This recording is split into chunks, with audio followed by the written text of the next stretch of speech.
The document emerged in 2019, concealed within the wall of a demolished plantation house in Beaufort County, South Carolina. Construction workers discovered it wrapped tightly in oilcloth. The ink had faded with time but remained readable. It was a letter written in 1831 by a white overseer named Edmund Hale to his brother in Charleston. The letter described something that frightened him so profoundly he never mailed it, choosing instead to hide it where no one would uncover it during his lifetime. "There is a Negro here," Hale wrote, "who knows things he should not know. He speaks of events before they occur. The slaves believe he carries the spirits of his ancestors in his blood. I have whipped him until my arm ached, and still he looks at me with eyes that see through time itself.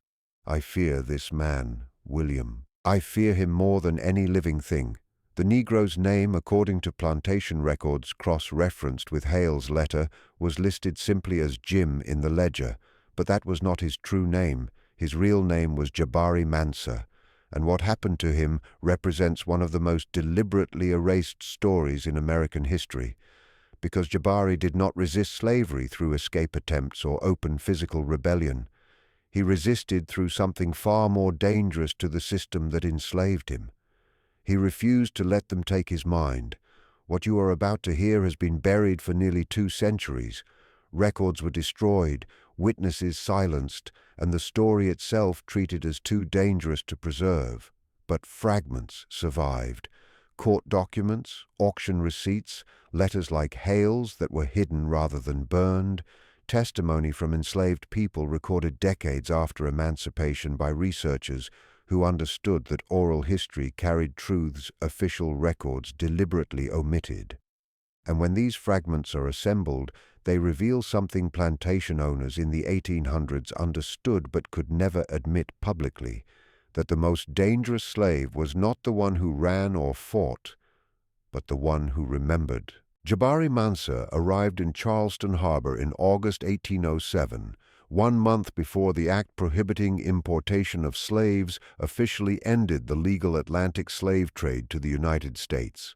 The ship was the Henrietta Marie, a Portuguese vessel operating under Spanish registry to evade increasing British naval patrols. Records show that 312 Africans boarded that ship on the coast of present-day Senegal. Only 127 survived the crossing. The rest were thrown overboard, their bodies feeding sharks that learned to follow slave ships across the Atlantic like vultures trailing an army. But this story does not begin there. It begins 37 years later, in 1844, with what happened in the woods outside Beaufort when Jabari did something that would be investigated by 3 separate court inquiries and would ultimately lead to legislation designed specifically to ensure no one could ever do it again. The incident involved 12 enslaved people from different plantations who met secretly on a Sunday night. What they did during that meeting depends on who tells the story. White authorities claimed it was a voodoo ritual intended to curse plantation owners. The enslaved community said it was a teaching, that Jabari was passing on knowledge that needed to survive. But everyone agreed on one detail afterward. 2 white men who discovered the gathering slowly went insane, speaking languages they had never learned, describing places they had never seen, unable to separate their own memories from visions of events that had not yet happened. The courts called it hysteria. The enslaved people called it justice. And Jabari Mansa, when questioned under torture about what he had done, said only this: "I showed them what we remember, and memory is a weapon they cannot take. To understand what he meant, you need to understand where Jabari came from and what he carried with him that proved more dangerous than any knife or gun." The Wolof Empire, in what is now Senegal, maintained an oral tradition stretching back centuries. They had griots, master storytellers who memorized the complete history of kingdoms, the genealogy of ruling families, and the wisdom accumulated across generations. These men were not entertainers. They were living libraries, their minds holding information that would take years to transcribe if written down. The Wolof deliberately kept this knowledge oral because written documents could be destroyed, stolen, or altered. Human memory, trained and disciplined, proved more reliable than any archive. Jabari's grandfather had been a griot, not the highest rank, but respected enough that his family carried status. They were not royalty, but they were not farmers or laborers either. They occupied that middle tier of African society that white slave traders found most profitable, educated enough to be valuable, but not powerful enough to be protected. When French and Portuguese traders established forts along the Senegalese coast, they paid local chiefs to provide captives from this exact class, intelligent enough to be useful, isolated enough to be expendable. Jabari was 17 when the raiders came. This was not a random village attack, it was business. The local chief, whose name history has conveniently forgotten, had signed a contract to supply 50 young men to a Portuguese trader named Valentim da Silva. The contract specified ages between 15 and 25, physically healthy, with no visible diseases or disabilities. Da Silva paid in textiles, rum, and iron bars, the standard currency of the slave trade, and the chief's men selected their targets with the precision of people fulfilling a commercial order. Jabari was taken during the dry season, when young men traveled to fishing villages near the coast to trade goods. There were 6 of them, all from families with some level of education or skill. The chief's men did not capture random villagers.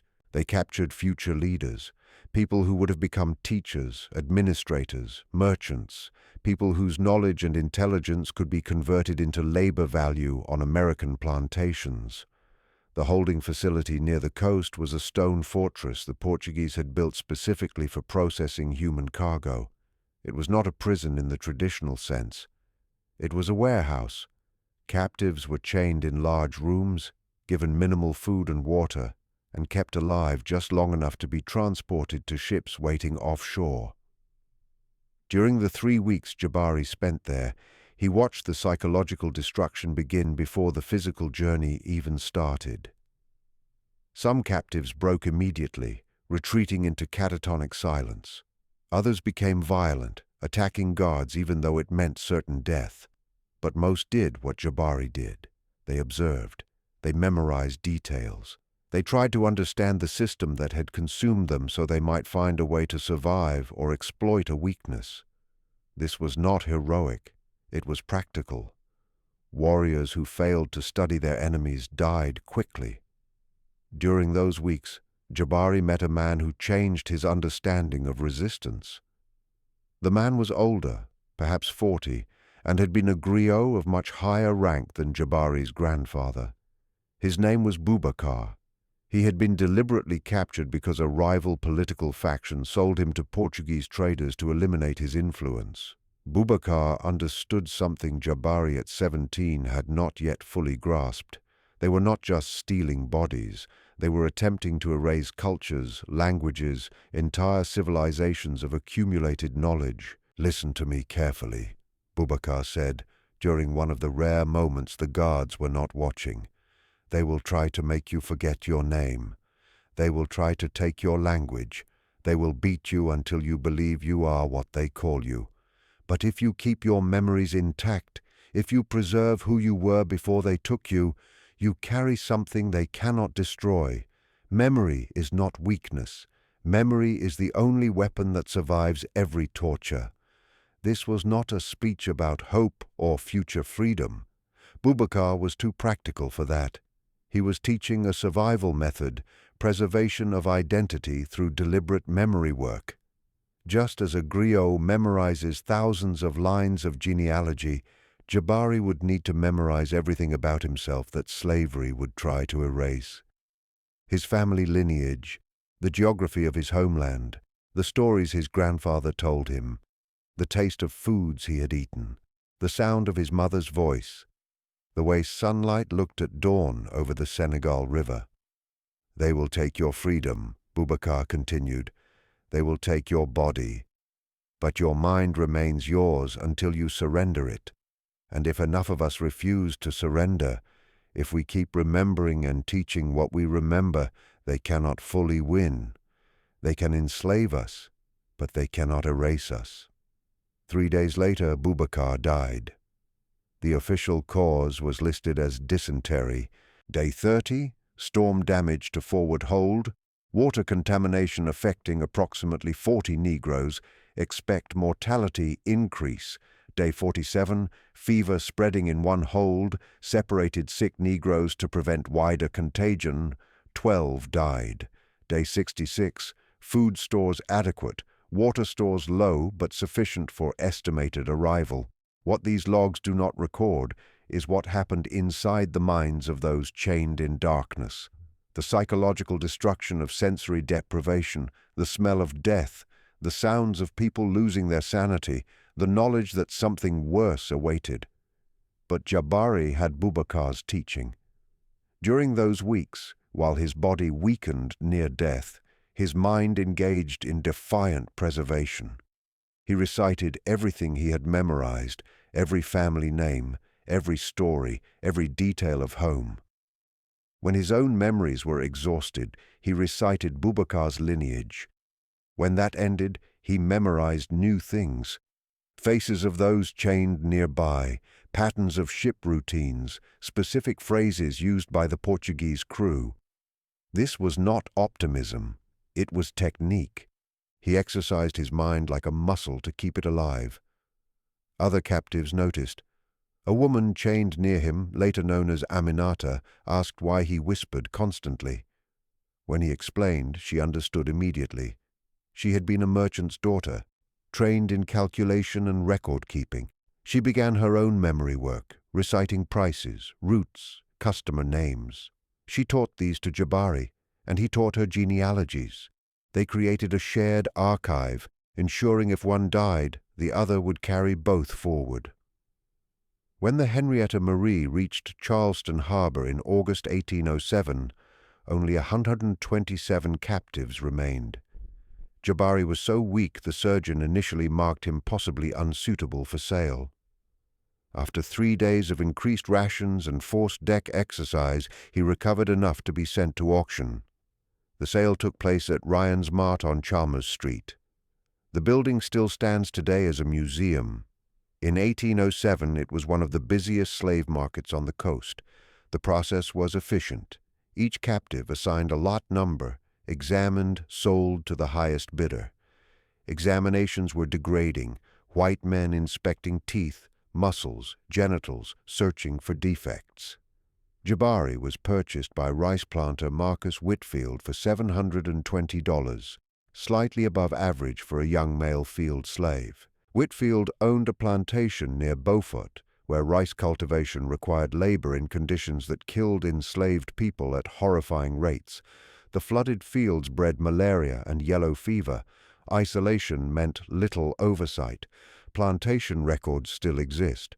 They list Jabari's arrival as Negro Jim, purchased Charleston, August 1807, assigned to field work, no known skills.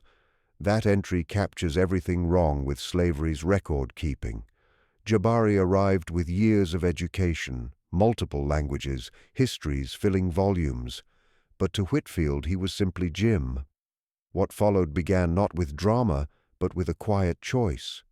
During his first week, Overseer Thomas Brennan communicated assignments through violence. He spoke no African languages. Beatings replaced instruction. On the third day, Brennan demonstrated rice planting, shoved a captive into the water, and beat him until he complied. When Jabari's turn came, he performed the task perfectly on the first attempt. Instead of satisfaction, Brennan felt unsettled. Jabari's eyes showed understanding, not submission. "You watching me, boy?" Brennan said. Jabari held eye contact, refusing to lower his gaze. Brennan struck him. Jabari did not flinch. Another blow. Still no change. After 30 seconds, Brennan realized continued violence would reveal its limits. He stopped, ordered Jabari back to work, and noted him for special attention. That night, Brennan wrote that the new Negro showed defiant character and required strict discipline. This was the first of many entries documenting fear of a man who obeyed but remained unreachable. That night, in the quarters, Jabari began teaching. He spoke softly in Wolof, explaining Boubacar's lesson. They can take everything except what you remember. He recited his lineage, then Boubacar's. Then he asked others for their true names and histories and memorized them. This was the beginning. Within weeks, 15 people were involved. They worked by day and recited by night, creating an invisible archive of identity. Whitfield and Brennan saw obedience, not resistance. They did not see the teaching, especially when Jabari turned to the children. The plantation had 80 enslaved people, many children born there. To whites, second-generation slaves were ideal. Jabari saw them as the battlefield. If culture survived in them, erasure failed. Teaching happened in fragments. He spoke of African plants while working. He told stories like entertainment. To whites it was harmless. To children it was proof of a world beyond bondage. Within 5 years, 30 people could recite African histories, speak phrases of Wolof, Mandinka, Fulani, and understand their enslavement was a crime, not destiny. This terrified owners when discovered. Education undermined the system's psychological foundation. Brennan sensed something shifting. In 1812, he overheard children speaking an unfamiliar language. When questioned, they denied it. Brennan knew someone was teaching. He knew who. He reported it to Whitfield, who dismissed it at first. Brennan insisted on testing. Children were questioned separately. They lied skillfully, claiming they heard songs from their mothers, and the danger continued to grow. They recounted their enslavement with precision and emotional force that seemed almost unnatural. One woman described being separated from her children in such detail. The specific sounds of their cries, the lingering pain of breasts still full of milk days after they were taken, the nightmares that haunted her decades later, so vividly that listeners could feel physical nausea.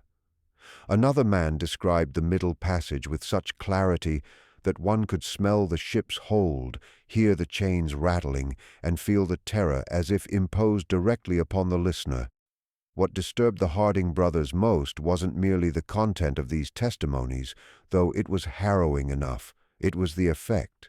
After listening quietly for perhaps 20 minutes before revealing themselves, both men reported intrusive thoughts for weeks, experiencing fragments of memories not their own, being chained in darkness, grief over lost children, phantom pain from beatings never endured.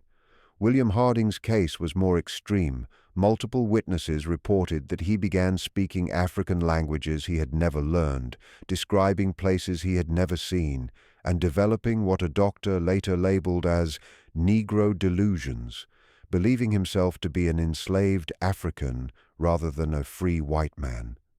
His condition worsened over several months until institutionalization became necessary. The white community reacted with immediate panic.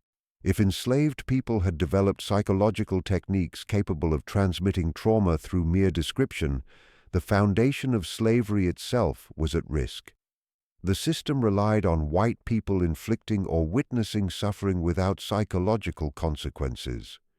If that barrier could be breached, if slaves could make their oppressors feel the true weight of their suffering, the moral and structural justification for slavery would crumble. 3 investigations followed.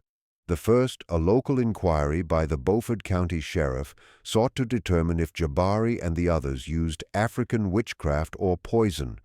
Witnesses testified, but investigators concluded no substances or supernatural forces were involved. The second, conducted by the South Carolina Medical Society, examined William Harding.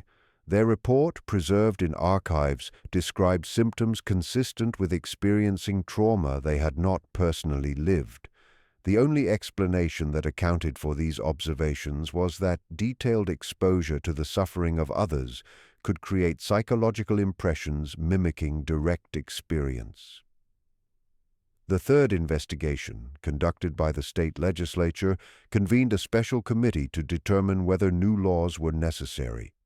consulting plantation owners, ministers, and doctors, the committee concluded that teaching memory techniques to enslaved people, combined with documentation of plantation operations and vivid descriptions of their suffering, posed a threat to public order and required immediate legislative action. The legislation that followed, passed in South Carolina in 1845 and adopted in modified form in other southern states, targeted the kind of resistance Jabari pioneered. It prohibited teaching memory or mnemonic techniques, restricted private gatherings of more than 3 enslaved people, mandated rotating slave populations to prevent long-term communities from forming, and required the separation or sale of any enslaved person deemed unusually intelligent or capable of organized resistance. George Bellamy, whose plantation had been the site of the 1844 incident, faced intense pressure from other owners to make an example of Jabari. Instead of execution, Bellamy sold Jabari to Edmund Hale, a small plantation owner in South Carolina, isolating him and limiting his influence. Jabari, now in his mid-50s, had survived 4 plantations, decades of brutality, and repeated attempts to break his mind, yet he remained psychologically unbroken. Hale's plantation, small and closely supervised, might have seemed impossible for resistance, but Jabari adapted brilliantly. He focused on a practice that could be done individually, silently, and undetectably, meditation on memory to preserve identity while processing trauma. Drawing on techniques taught by his grandfather, refined over nearly 4 decades, Jabari taught people to witness their memories. They would recall traumatic experiences while maintaining emotional distance, framing themselves as observers, documenting events rather than victims destroyed by them. This allowed enslaved people to remember without being consumed by grief or despair, maintaining hope and self-awareness. Over several years, Jabari taught this practice to all 20 enslaved people on Hale's plantation. It spread because it worked. Individuals felt less crushed by their memories, more connected to their identity, and capable of preserving cultural knowledge independently. Hale noticed changes that troubled him. His enslaved population followed instructions and worked, but they maintained a dignity he could not control. Hale's hidden fear is revealed in a letter found in the wall of his demolished house in 2019. He wrote of a man who looked at him with eyes that had seen things beyond imagination, who remembered all that had been done and had taught that awareness to others. "They are slaves in body but free in mind," he wrote. "I do not know how to break something I cannot touch." The letter ended with a confession. Hale dreamed of the horrors his enslaved people had endured, feeling as if he himself were experiencing chains, beatings, and the selling of children. By the time he wrote it, he could no longer continue as a plantation owner. Within a year, Hale freed all 20 enslaved people, sold his property, and moved to Pennsylvania, becoming an outspoken abolitionist. Jabari was freed in 1846 at age 56, joining a small population of free black people in South Carolina who faced constant surveillance, restricted movement, and the threat of kidnapping. But Jabari had decades of experience organizing and teaching under surveillance, a network of knowledge preserved across plantations, and techniques for psychological resistance to share. Over the next 18 years, he became a community organizer and educator, teaching literacy, memory preservation, and African cultural knowledge. He trained others, establishing a living archive of history that could survive suppression. Jabari died on March 15, 1864, months before slavery's abolition, in Beaufort, South Carolina. His funeral was attended by nearly 300 people, an illegal assembly, yet authorities allowed it. Over the course of the gathering, people recited genealogies, African cultural practices, and detailed accounts of enslavement. Charlotte, a freed woman, recited 47 names of people sold from George Bellamy's plantation, giving dates, destinations, and family separations. Isaac read from a document detailing punishments, names, dates, and injuries, preserving testimony Jabari had taught him to maintain. The gathering was not a celebration or mourning in the conventional sense. It was documentation, evidence, and proof that the cultural genocide slavery intended had failed. Local white observers recorded terror. Robert Hutchinson wrote that enslaved people had created accurate, detailed records of their own oppression, knowledge that could threaten any slaveholder. Reverend James Sullivan acknowledged that those present were conscious witnesses, not unthinking laborers. Attempts to suppress the funeral's lessons began immediately. Newspapers were corrected, ministers instructed to avoid mention, and plantation records were systematically destroyed. Fires, arrests, and forced relocations in surrounding states targeted those trained by Jabari. But the network Jabari built could not be fully erased. Distributed knowledge persisted in hundreds of minds across multiple states. During Reconstruction, formerly enslaved people testified with extraordinary precision. Federal investigators like Samuel Harrison observed that many could recall events in legal detail, often crediting an African teacher known as the Rememberer. Jabari's techniques ensured that memory, even under suppression, became an indestructible form of resistance and a foundation for future justice. He described him as someone who believed that preserving precise testimony was a moral duty and an essential form of resistance. The influence of his teaching appears to have produced an entire generation of witnesses whose accounts would later prove invaluable in revealing slavery's true nature. But Harrison's report was never published. The political climate of the 1870s was shifting decisively against Reconstruction. Northern resolve to defend the rights of freed people was weakening. Southern white populations were reclaiming political control, and the last thing authorities wanted was detailed testimony exposing slavery's brutality that might reignite sectional conflict or justify continued federal involvement in Southern affairs. So the report was quietly filed away, classified, and forgotten, along with the broader account of what Jabari had accomplished. The creation of a systematic archive of slavery's realities, preserved through trained human memory, was intentionally excluded from the historical narratives being written about the antebellum period. This exclusion was not accidental.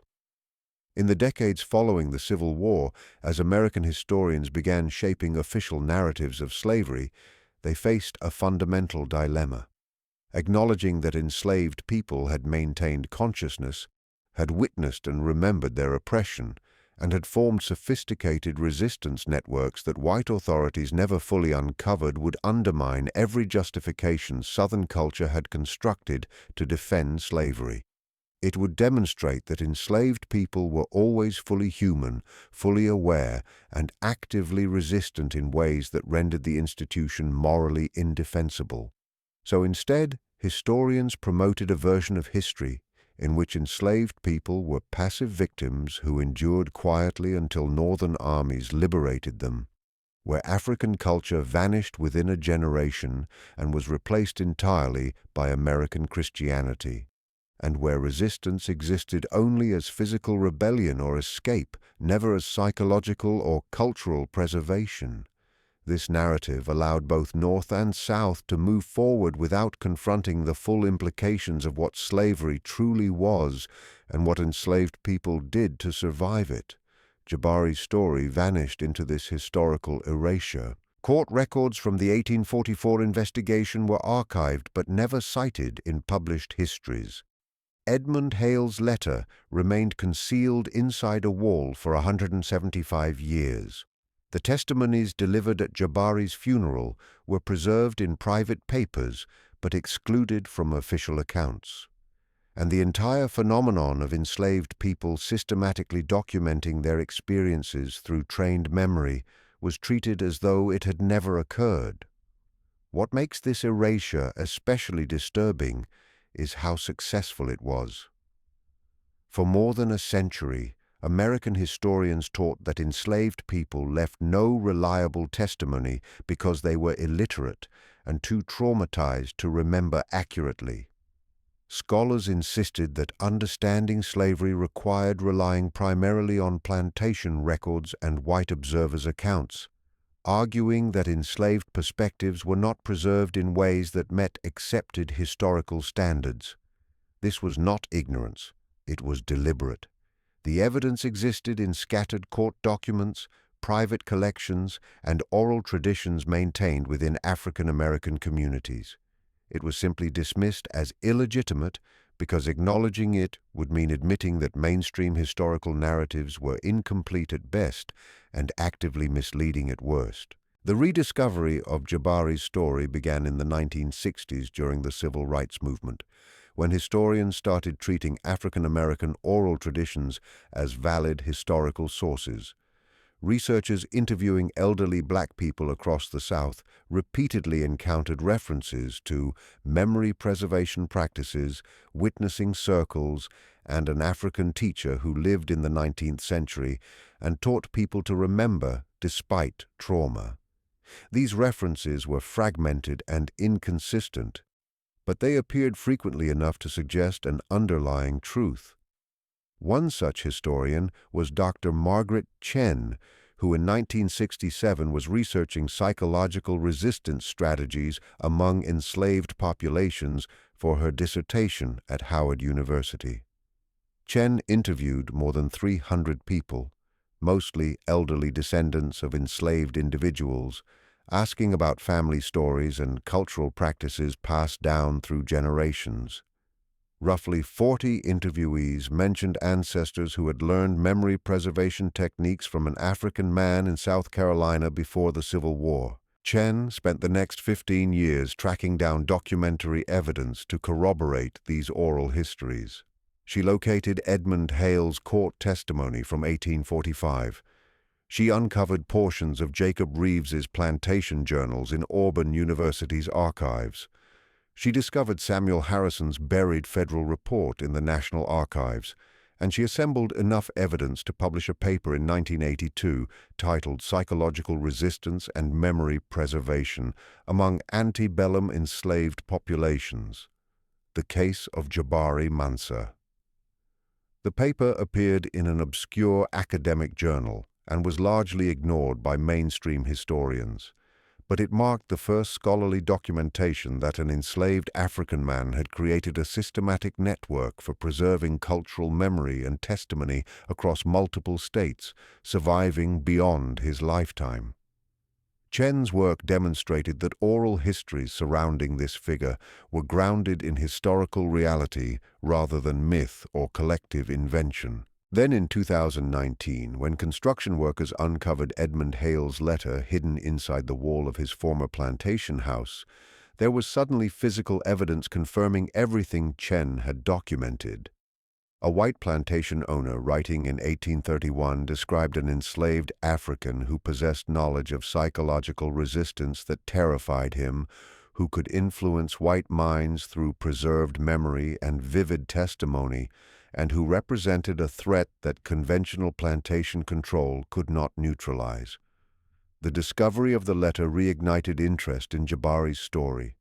Historians began searching for additional documentation and uncovered evidence of a massive, coordinated suppression effort: destroyed records, buried reports, oral histories collected but never published, and testimony intentionally excluded from official narratives. Why was this suppression so complete? Why was Jabari's story considered dangerous enough to erase even after slavery ended, after the Civil War, after Reconstruction collapsed, and white supremacy was legally restored across the South? The answer reveals something essential about American memory and historical storytelling. Jabari's story proved that enslaved people were conscious witnesses who preserved detailed testimony of their experiences. It showed that psychological and cultural resistance could be more sophisticated and more effective than physical rebellion. It exposed the official narrative of slavery as a tragic but ultimately benign institution, where enslaved people were treated adequately and often preferred bondage to freedom as a deliberate fabrication designed to justify the unjustifiable. Most threatening of all, Jabari's story demonstrated that memory itself could function as a weapon, that those who preserved accurate testimony about oppression created evidence that would eventually be used against their oppressors. That witnessing was a form of resistance no amount of violence could completely extinguish, and that erasing uncomfortable history required constant, active suppression because truth persisted in oral traditions, hidden documents, and in the minds of people who refused to forget. This is why the story you're hearing now was buried for nearly 2 centuries, not because the evidence was absent, not because historians were unaware, but because acknowledging it would require confronting truths American culture has long worked to avoid.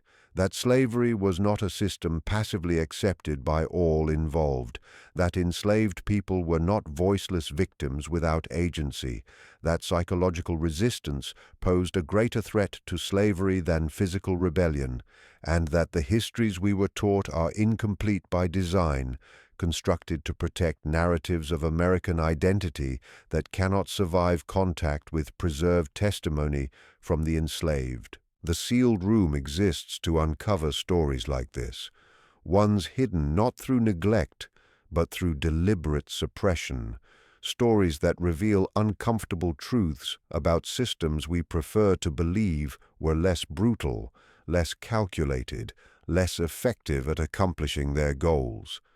Jabari Mansa's legacy is not simply that he survived slavery or taught people to preserve their identities. His legacy is that he created a method of resistance that transcended his individual life, functioned across generations, and proved that memory could be weaponized in ways violence could not fully defeat. Every person he taught became a living archive. Every technique he shared became a tool others could adapt. Every genealogy he memorized, every testimony he helped preserve, every witnessing circle he led created evidence that survived to indict the system that enslaved him. The hundreds who learned from Jabari passed those techniques to their children and grandchildren, creating chains of memory preservation extending into the 20th century and beyond. The oral history traditions within African American communities, the ways Black families preserve ancestral stories, the practice of witnessing that became central to civil rights testimony all carry traces of what Jabari systematized in the 19th century. His influence is visible in the detailed testimony given to WPA interviewers in the 1930s, 70 years after emancipation, when formerly enslaved people still recalled specific incidents with extraordinary precision. It appears in how civil rights activists trained one another to document police brutality and systemic injustice with details that made their accounts legally credible.